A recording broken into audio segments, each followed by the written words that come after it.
She rejected my proposal with, "I'm seeing someone else," in front of my family. So I walked out and never looked back. Now she's a viral meme, and he dumped her for being cruel. Hey viewers, before we move on to the video, please make sure to subscribe to the channel and hit the like button if you want to see more stories like this. Thanks. The aroma of garlic and fresh basil hung heavy in the air, mingling with the soft clinking of cutlery and the low murmur of happy conversation. I looked around the private dining room of Giovanni's, a cozy Italian place my mom adored. My parents, David and Susan, sat beaming at the head of the table, their hands clasped over a celebratory bottle of Chianti. 30 years. 30 years since they'd stood at an altar, two kids with dreams and a whole lot of love. Today wasn't just their anniversary. It was also Mom's 60th birthday, a double celebration I'd meticulously planned. My brother, Mark, was across from me, teasing his wife, Sarah, about her terrible Italian accent. My Aunt Carol and Uncle Rick were deep in discussion about their latest cruise. Cousin Alex, glued to his phone as always, occasionally chuckled at something he saw online, but even he looked up to join in the laughter when my dad told a particularly corny joke. This was my family. Loud, loving, fiercely loyal. And tonight, I was hoping to make Jenna a permanent part of it. Jenna. She sat beside me, looking stunning in a sapphire blue dress, her blonde hair shimmering under the warm lights. She had a knack for charming everyone, and tonight was no exception. She'd spent the early part of the evening regaling my parents with tales from her marketing job, making them laugh with self-deprecating humor about client demands. I caught my mom's eye, and she gave me a subtle, approving nod. My heart swelled. This was it. This was the moment. We'd been together for 5 years. 5 years of first dates, shared apartments, quiet movie nights, and big dreams. I remembered the first time I brought her to meet my family. She'd been nervous, but within minutes, she had them wrapped around her finger, cracking jokes with my dad and discussing art with my mom. She just fit. Or so I thought. We'd talked about marriage, vaguely, a future that always included us. I'd put off proposing for a while, wanting to be completely sure, wanting the timing to be perfect. With Mom and Dad's milestone, tonight felt like fate. A new beginning, built on a bedrock of enduring love. In my pocket, nestled in a velvet box, was my grandmother's engagement ring. A simple gold band with a single, elegant diamond. It had been passed down through generations, a symbol of enduring love in my family. I imagined it on Jenna's finger, sparkling, a promise. My thumb traced the edge of the box, feeling the slight weight of it. My hands were already trembling, a mix of nerves and overwhelming excitement. This was going to be one of the best nights of our lives. My life. Our life. Dinner wound down, plates cleared, and dessert menus were offered. I caught Mark's eye. He knew what was coming. He gave me a quick, encouraging wink. It was now or never. I took a deep breath, trying to calm the frantic beating of my heart. I pushed back my chair, drawing everyone's attention. A hush fell over the table. My mom looked at me, her eyes filled with a mother's intuition. Jenna, however, seemed to barely notice, still scrolling idly on her phone beneath the table, her typical detached air. I cleared my throat, the sound ridiculously loud in the sudden silence. Everyone. I began, my voice a little shaky but firm. I just want to say a few words. Tonight is incredibly special. 30 years, Mom and Dad. That's an amazing legacy of love and commitment. And Mom, happy 60th. You both showed me what true partnership looks like. I looked at my parents, who were beaming, my mom already tearing up. Then I turned to Jenna, making eye contact. Her eyes were wide, suddenly aware of the spotlight. I saw a flicker of something in them. Not excitement, but perhaps annoyance? I pushed the thought away. Nerves, probably. Jenna. I continued, my voice gaining strength, infused with all the love and hope I felt. For 5 years, you've been an incredible part of my life. You've challenged me. You've made me laugh. You've made me see the world differently. You've charmed my family and stood by me through thick and thin. You are my best friend, my confidant, and the woman I want to spend the rest of my life with. I knelt, feeling the hard floor beneath my knee. The room held its breath. Family members around the table pulled out their phones, ready to capture the moment. Cousin Alex, for once, had his phone pointed at us, not just at a screen. I opened the velvet box, revealing the shimmering diamond. "Jenna," I said, looking up at her, my heart pounding against my ribs. "Will you make me the happiest man in the world? Will you marry me?" A collective gasp went through the room. My mom's hand flew to her mouth. My dad's eyes glistened. But Jenna didn't gasp. She didn't smile, or even look surprised. She looked put out, annoyed. She let out a loud, theatrical sigh, a sound of profound inconvenience. Her eyes rolled slightly, almost imperceptibly, before she even spoke. "Oh, Liam. God, this is so awkward. Get up. You're making a scene." My blood ran cold. I stayed on my knee, the ring box still open. Confused. My mom, her face paling, whispered, "Jenna, dear." Jenna ignored her. She leaned forward slightly, her voice cutting through the stunned silence, loud and clear. "No, I can't. Look, I didn't want to do it this way, but you forced my hand. I'm seeing someone else. His name is Marco. We've been together for 6 months." The words hit me like a physical blow. 6 months. Half a year. While I was planning this night, while I was saving for her future, she was seeing someone else. 6 months of lies, of fake smiles, of pretending to care. My vision blurred. Around the table, forks clattered onto plates. The happy chatter was replaced by a collective, horrified silence. The beaming smiles on my family's faces froze, then shattered into expressions of shock and disgust. Cousin Alex, still holding his phone, had a look of pure, incandescent fury on his face. The only sound now was the furious pounding in my ears.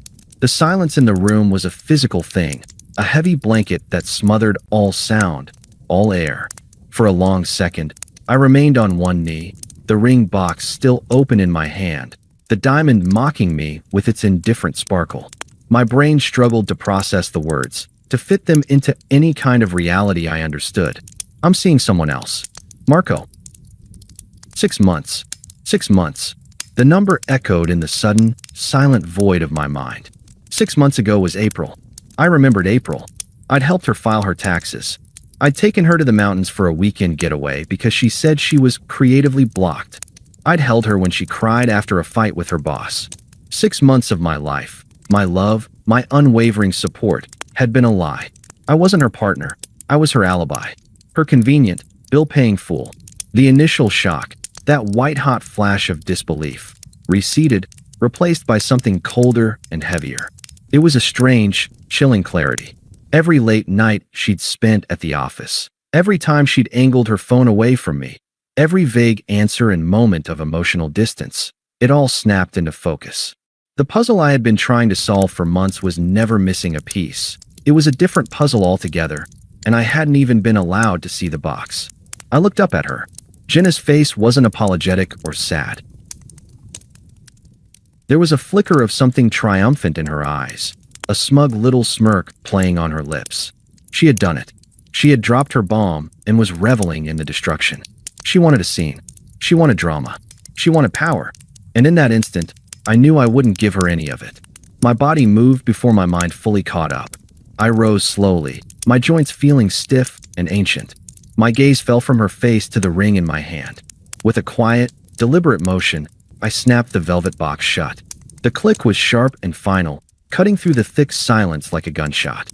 It was the sound of a door closing forever. I looked directly at her, my expression a blank mask.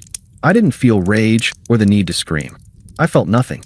A profound, hollow emptiness where 5 years of my life used to be. "I see," I said, my voice unervingly calm, devoid of any emotion. It didn't even sound like my own. "Thank you for your honesty." I didn't wait for her reply. I turned my head to my parents. My mom was openly weeping now, silent tears streaming down her face. My dad's expression was thunderous, his hands clenched into fists on the tablecloth. I had brought this humiliation to their celebration. That was the only thing that managed to pierce through the numbness. "Mom, Dad," I said, my voice softening just a fraction. "I'm so sorry I ruined your anniversary." My dad started to say something, to rise from his chair, but I gave a small shake of my head.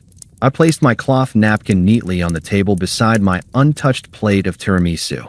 Then, I turned and walked away. I didn't run. I didn't storm out. My steps were measured and even.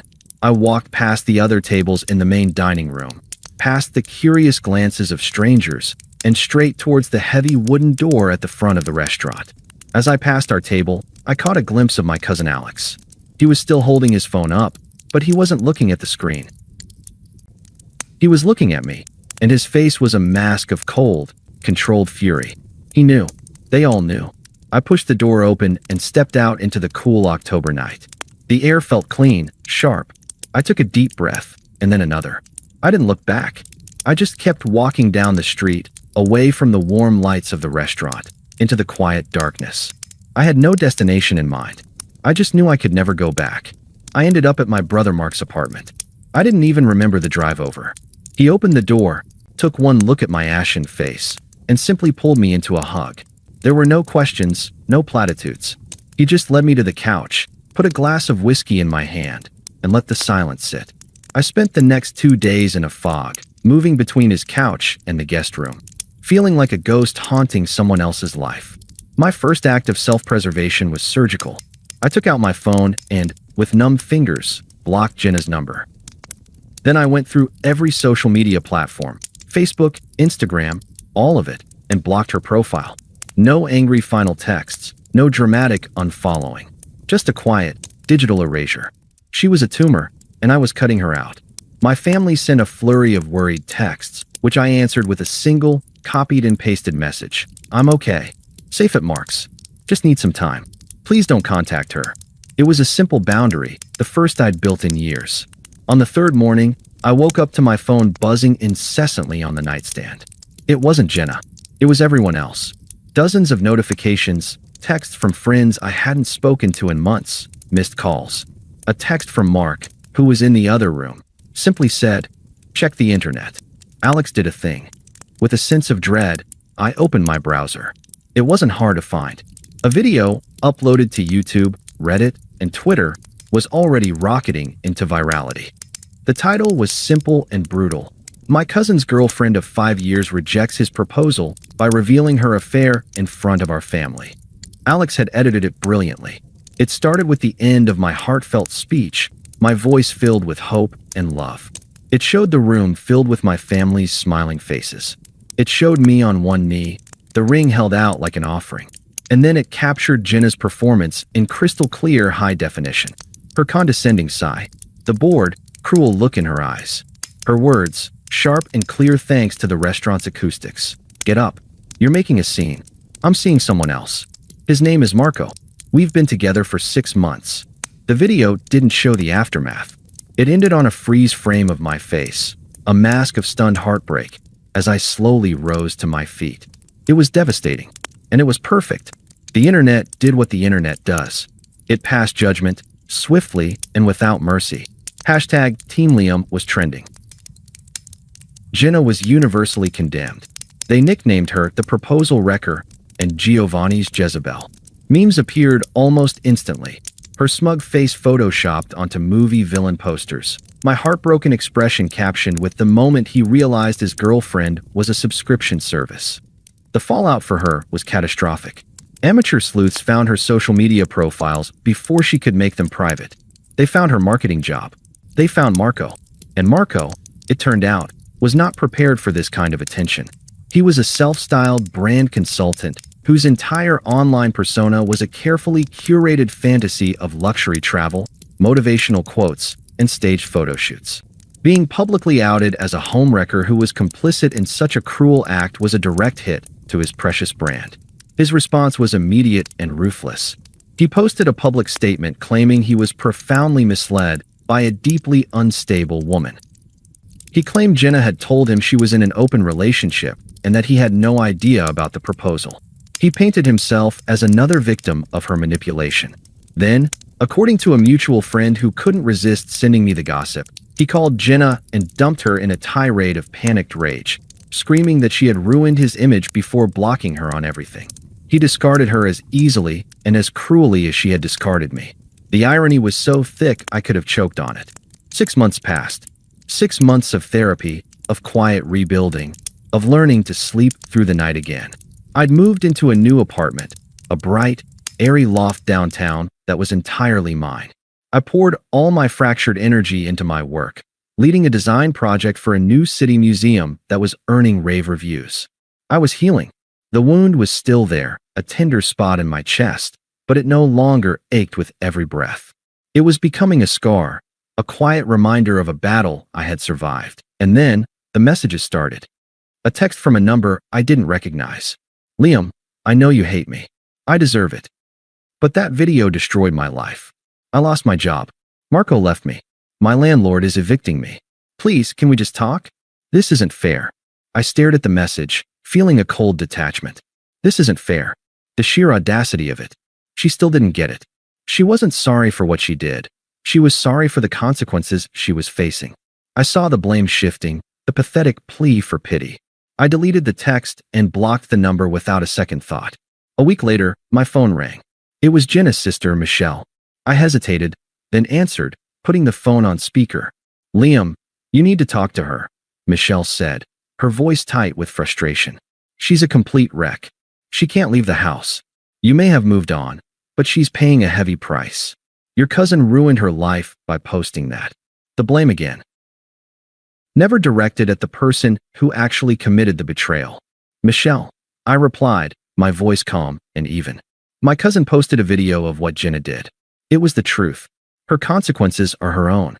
Please don't contact me about this again. I hung up before she could argue. The boundary held. The final attempt from that period was the most revealing. It came a week after the call with her sister. I was leaving work when I saw a missed call from another unknown number, followed by a voicemail notification. I listened to it in my car. It was Jenna. The pleading victim was gone, replaced by a raw, snarling bitterness. Fine. Ignore me. Be a coward. Her voice shrieked, distorted by rage. You think you're so perfect? You and your perfect little family. You did this to me. You planned that proposal to trap me, and when it didn't work, you set your family on me to ruin my life. I hate you. I hate you. I listened to the message twice.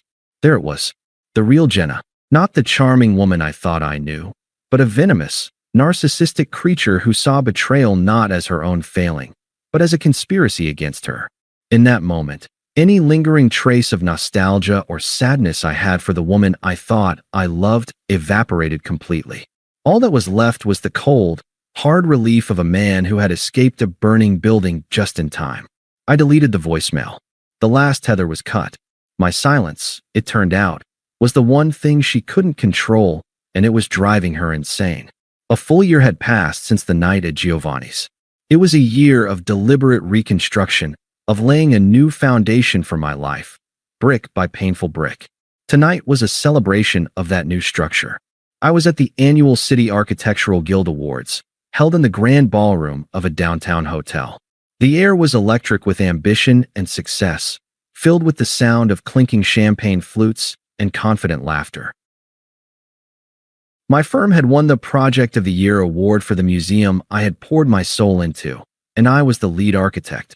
Dressed in a tailored tuxedo that felt less like a costume and more like armor, I felt a sense of calm I hadn't known in years. I was surrounded by my colleagues, people who respected my work and had supported me through the quiet, difficult months. I was happy, genuinely, peacefully happy.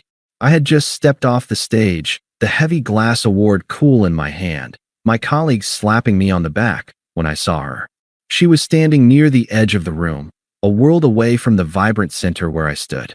She was a +1, clinging to the arm of some guy I vaguely recognized from a rival firm. She looked diminished.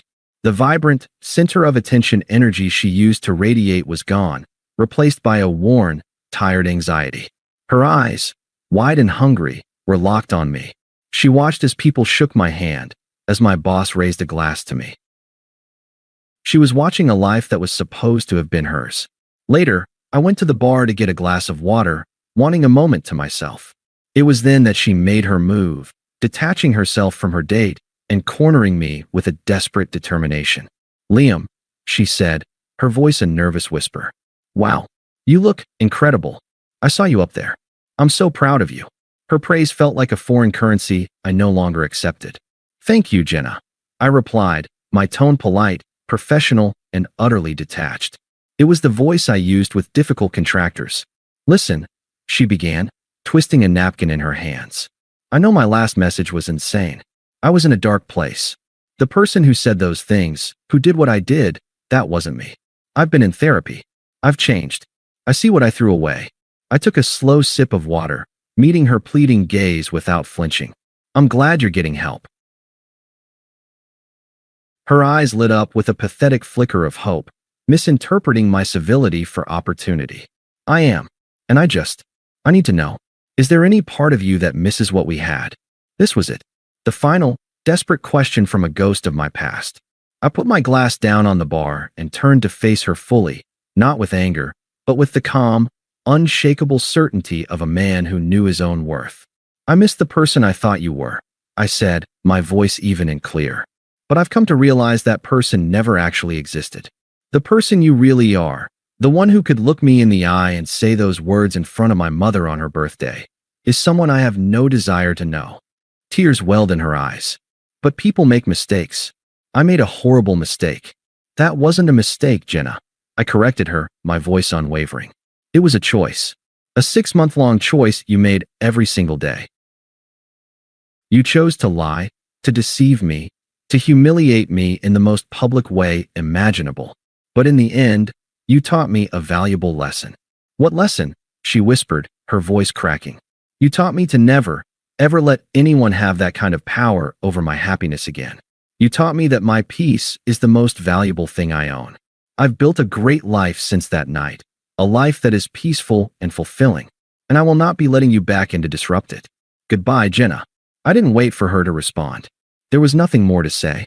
I picked up my award from the bar, gave her a final, dismissive nod, and turned my back on her for the last time. I walked back towards the warmth and light of my colleagues, who greeted me with smiles and raised glasses. My boss threw an arm around my shoulder, pulling me back into a conversation about our next project. The laughter was real, the camaraderie was genuine, and the future was bright. I was home. I didn't look back, but I could feel her presence behind me, a small, cold spot in a room full of warmth. The final image I have of her is not one I saw with my eyes, but one I pictured with perfect clarity. Jenna, standing alone in a borrowed dress at a party where she knew no one. A ghost watching a life she had willfully, cruelly thrown away. She was an irrelevant spectator to my success, a footnote in a story that was now, finally, all my own. Thanks for watching.